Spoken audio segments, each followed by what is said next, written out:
And we're talking about Elmo because we're going to take a walk down Sesame Street where a simple post from Elmo on X turned into a much bigger story. By now you have likely seen this post that said, "Elmo is just checking in. How is everybody doing?" Did you see Simple enough. this? Yeah, did you see it? But the responses were wild, from rapper T-Pain quoting his song Bartender. Oh no. I'm just looking for someone to show me some love, if you know what I mean. Oh, I don't poor think that's what T-Pain. Elmo wanted to know about. No. West Side Story actress Rachel Ziegler admitted she's sad.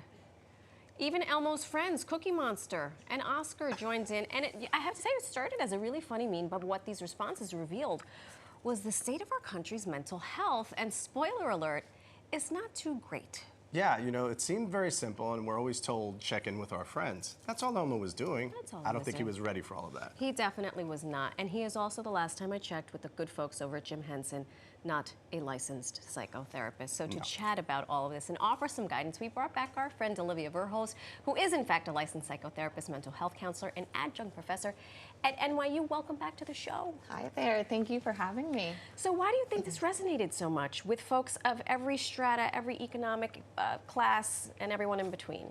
I think two things came up for me intuitively. One was this enduring mental health crisis that we are in. People are responding appropriately with mental health struggles to war, to political fear and dread, to racism, to loneliness epidemic, among other things. And then there's also the Elmo part. There are these associations to Elmo of nostalgia, childhood, safety, security. So for me, that really speaks to the need for safety and genuineness to allow people to open up. Elmo really spoke to everybody's inner childs, and their inner adults came out and unloaded.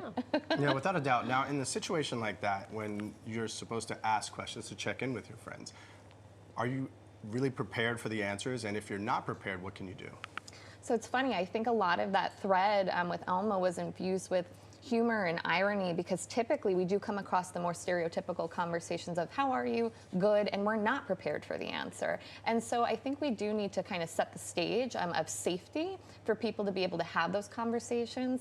Clearly there's a high need out there to be invited to a deeper discussion on how am I? And I think people are really looking for resources and accessible mental health support as well. And that's ultimately what Elmo's account did, offer resources. Yes. Yeah. You're a New Yorker. You know you're a New Yorker when you say, "You good?" Because you don't really want to know the answer. You good?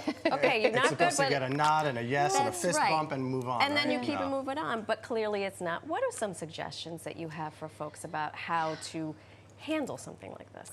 I think if this thread has, this cultural moment has brought up anything for us, it's the need to check in a way that is genuine, not just with others, also ourselves, right?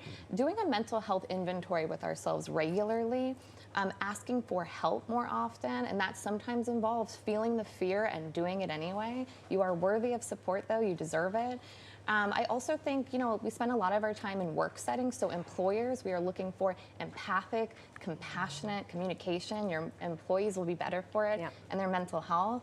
And I think in the city, which is where we are here, resources. Lots of resources everywhere. You are one of them, because I have called her at crazy hours of the night. It is true. Olivia, thank you so much for joining us. Yes, and Marisol, I actually have a surprise for you. She's got an Elmo.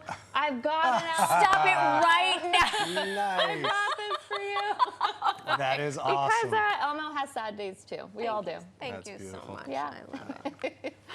Thanks again, and thank you, Elmo. Yeah.